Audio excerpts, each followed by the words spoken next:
kept their word. My parents did not come to my wedding. And the worst part, I wasn't even surprised. Let me take you back about 2 years, because that's where this really starts. My husband.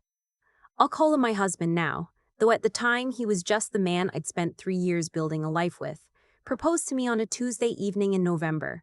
We were in our apartment in Ottawa, takeout containers on the coffee table, a hockey game on in the background that neither of us was actually watching.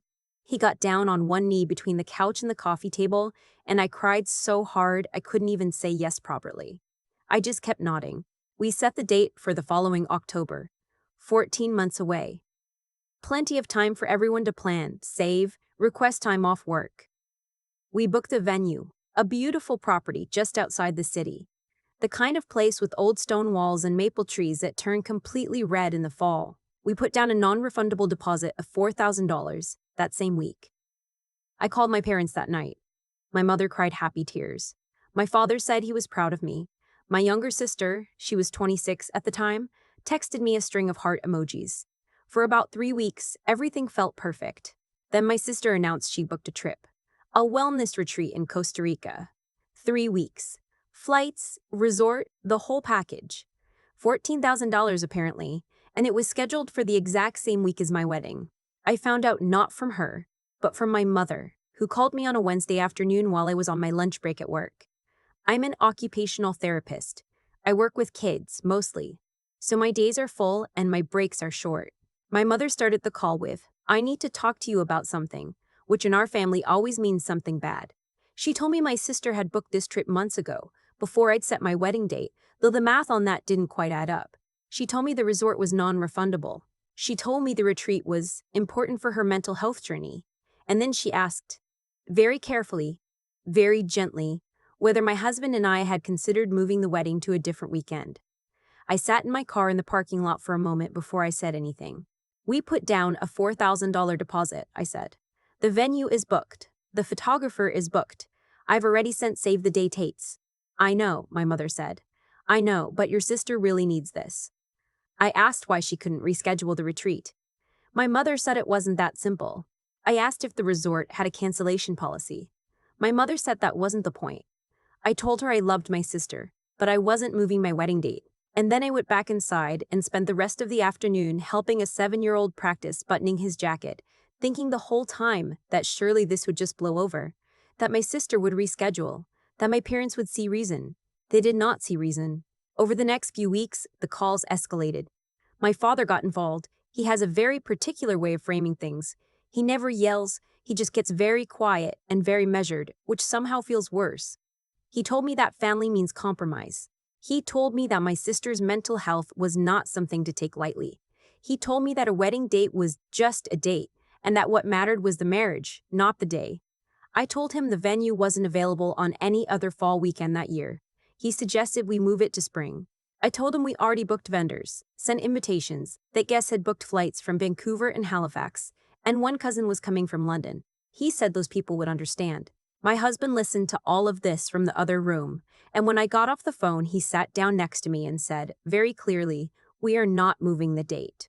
And something about the way he said it, not angry, just completely certain, made me feel like I could breathe again. What I didn't know yet was that this was only the beginning. About 2 months before the wedding, I found out, through my aunt, who'd heard it from my grandmother, that my parents had contacted the venue directly. They had called the property and told the event coordinator that there had been a family emergency and that the wedding might need to be postponed. They asked about rescheduling options. They did not tell me they were doing this. They did not ask my permission. They went behind my back and tried to interfere with a contract that had my name on it. The event coordinator, to her enormous credit, called me directly to verify. She'd been in the business long enough to know something felt off. I drove out to the venue the next day and sat across from her at a wooden table in the farmhouse and explained the situation. She told me the booking stood. She gave me her personal cell number. She told me if anyone called again, she'd refer them to me. I drove home shaking. That night, I told my husband everything. He was quiet for a long moment. Then he said, "We need to document this." He meant it practically. He's an accountant. He thinks in paper trails. So we started keeping records. Every call, every voicemail, every text. He created a folder on his laptop. It felt paranoid at the time. It didn't feel paranoid later.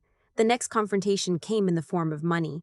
My parents had always told me, since I was a teenager, that when I got married they would contribute $15,000 toward the wedding. It was a thing my father had said at family dinners, the kind of promise parents make that becomes part of the unspoken family contract. When I got engaged, they confirmed it. I had built part of my wedding budget around that contribution. 3 weeks after I discovered they'd called the venue, my mother told me on the phone that they were reconsidering the contribution. That, given the circumstances, meaning my refusal to move the date, they weren't sure they could, in good conscience, help pay for an event that was destroying the family. I asked her to say that again, because I genuinely wasn't sure I'd heard correctly. She repeated it. I said very carefully, "You're withholding money you promised me because I won't change my wedding date to accommodate my sister's vacation." She said it wasn't a vacation, it was a wellness retreat. I said it didn't matter what it was called. She said it was being selfish. There's something that happens when someone calls you selfish for not dismantling your own life for their convenience. Something goes very still inside you. I'd spent most of my life trying to be the good daughter, the reasonable one, the one who smoothed things over and didn't make trouble. And in that moment, I just stopped. I stopped trying to make her understand. I stopped apologizing for wanting my own wedding on the date I'd chosen. I told her I hoped they would reconsider, and then I hung up. My husband and I sat down that weekend and rebuilt the budget from scratch, without the $15,000. We cut some things. We kept what mattered most. We decided we'd rather have exactly the wedding we could actually afford than spend the next decade resenting a gift that came with conditions attached. I told my parents we didn't need their contribution. I told them we hoped they'd still come. I told them the date wasn't changing. My father called back 2 days later and told me they would not be attending. He said it calmly. He said it like he was telling me about a scheduling conflict. "We've decided it's best if we're not there." And then he said something that I've thought about almost every day since. "Maybe this will teach you something about humility." I didn't respond to that. I didn't trust myself to. The weeks leading up to the wedding were strange. There's no other word for it. I was happy, genuinely happy, and also grieving something I couldn't fully name. My husband held everything together in the quiet, practical way he does. My best friend, who was my maid of honor, showed up at our apartment with wine and a very firm refusal to let me spiral. My aunt, my father's older sister, who had watched all of this unfold with increasing fury, called me the week before and said, "I will be in the front row. I will be there for every minute of it." She was. The morning of my wedding, I woke up before my alarm. I lay in bed in the hotel room we'd gotten ready downtown the night before, and I thought about the 2 seats that would be empty. And then I thought about the 140 other people who were driving in from across the country, who'd booked hotels and bought gifts and taken time off work to be there. I thought about my husband, who was probably awake in his own hotel room doing the same quiet mental accounting he always does before a big day. I got up. I got ready. I put on my dress, which was cream-colored with lace sleeves and buttons down the back that my best friend fastened one at a time while we listened to a playlist we'd made together.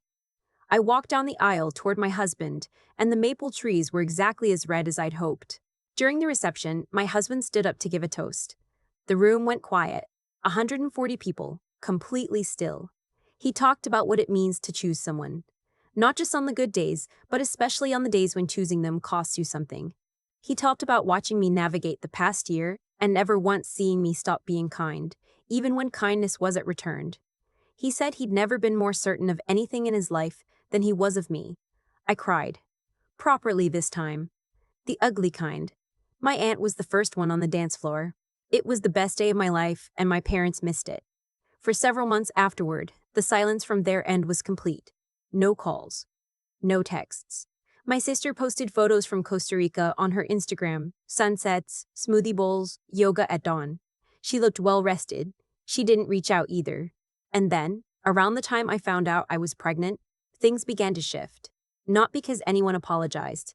That would have been too straightforward. What happened instead was this. My mother started texting. Small things at first. Links to articles, a photo of our old dog, a thinking of you on a random Thursday, then longer messages, then eventually a call asking if we could start fresh. I talked to my husband, I talked to my aunt, I talked to my therapist, who I'd been seeing for about 8 months at that point and who has the patience of an absolute saint. And then I did something that surprised even me. I said yes to a conversation. We met at a coffee shop in the Glebe on a Saturday morning in February. Both my parents. I brought my husband. We sat across from each other at a small table with our coats still on because the place was crowded and it felt somehow safer to keep them on.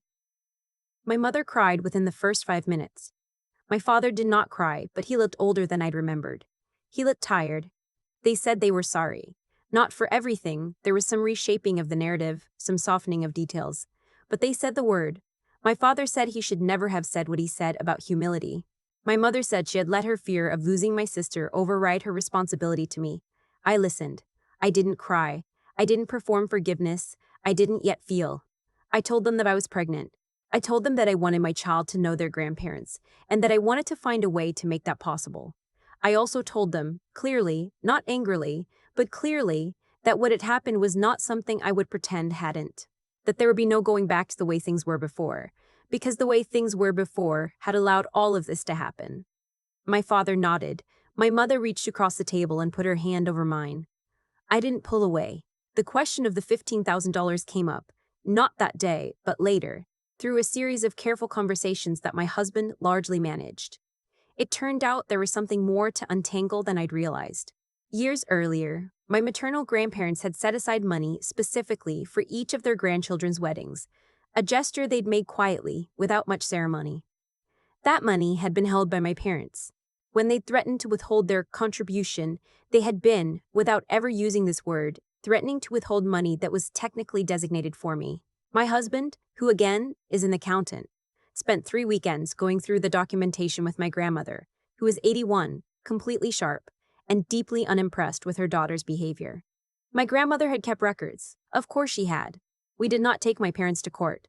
It didn't come to that, partly because once the records were laid out, my parents understood immediately what the situation was, and partly because my grandmother made very clear, in her particular way that allows no room for negotiation, that the money would be transferred to me directly. The amount was $18,500.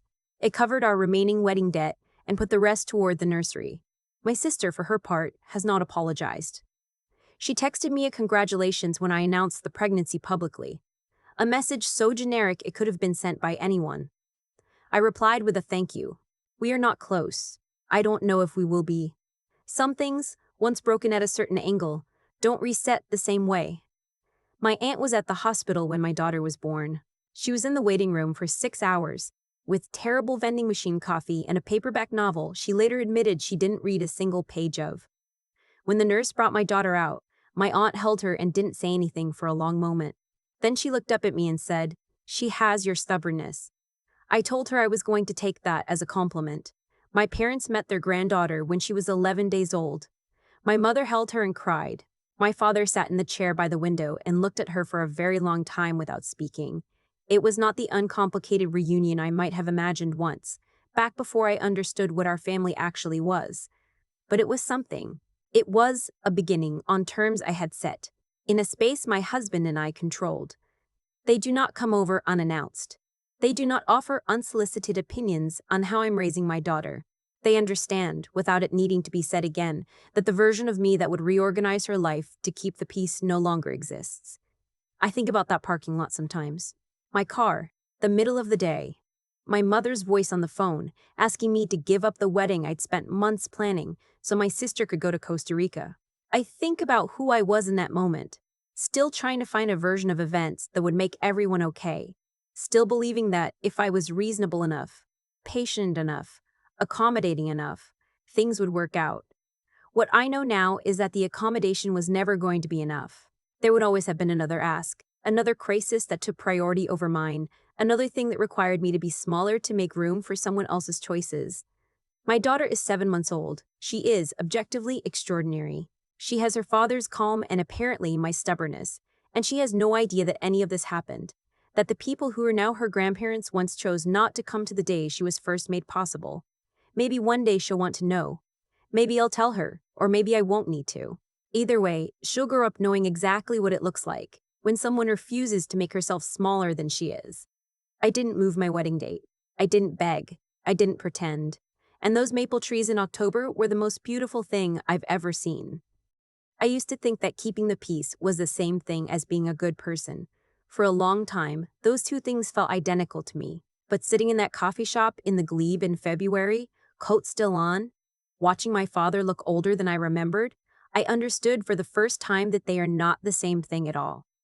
What happened to me, to us, followed a logic I couldn't see while I was living inside it. My parents had spent years making promises they expected to attach conditions to later. My sister had spent years watching those conditions never apply to her, and I had spent years being reasonable, accommodating, the one who adjusted. That pattern didn't break because anyone decided to be better. It broke because I stopped participating in it. The moment I said the date wasn't changing and meant it, really meant it, the whole structure had to shift. That's just how it works. When you stop absorbing the cost of someone else's choices, the cost has to go somewhere. My grandmother understood this before any of us did. She kept records of money set aside for her grandchildren because she knew, somewhere in the back of her 81-year-old mind, that clarity on paper matters. That's not cynicism, that's wisdom. She had lived long enough to know that good intentions without structure are just wishes, and that wishes don't hold up in a family meeting. I think about her a lot. The way she sat with those documents and didn't waver. That kind of clear-eyed care for the people you love. Knowing what's right and being willing to say so plainly, without drama, without apology. That's something I want to carry forward. My husband modeled something different for me, but equally important. He didn't rage. He didn't escalate.